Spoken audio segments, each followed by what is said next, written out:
కేసీఆర్ని తిట్టాలనుకుంటే ఇరిగేషన్ విషయాల్లో తిట్టకండి, నవ్వుతారు ఎవడన్నా వింటే. ఎందుకయ్యా అంటే ఆంధ్రప్రదేశ్ వాళ్ళు తిట్టుకుంటారు కేసీఆర్, ఆంధ్రాకి రావాల్సిన నీటిని రకరకాల దారుల ద్వారా మడించేశాడు ఆయన. లేకపోతే కేసీఆరే అలా చేయకపోతే భారతదేశంలోనే అత్యధిక దిగుబడి పంట రాష్ట్ర విభజన తర్వాత తెలంగాణకి ఎట్లా సాధ్యమైంది?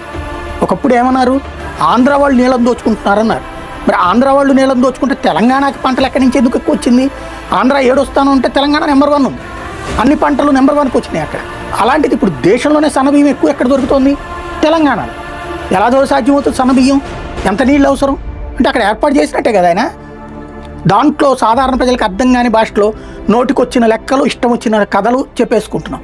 సాగునీటి ప్రాజెక్టుల రూపంలో చూస్తే ఒకటి చెరువుల పూడికలు తీసి మిషన్ కాకతీయ రూట్లో భూగర్భ జలాలు సక్రమంగా ఉండేటట్టు చూడమైనా, కృష్ణా గోదావరిలో నీళ్ళని ఆంధ్రాకి అంటే ముందే ఆ ప్రాజెక్టులు కట్టేసేసి అక్కడి నుంచి నీటిని వల్లించినోడు కేసీఆర్.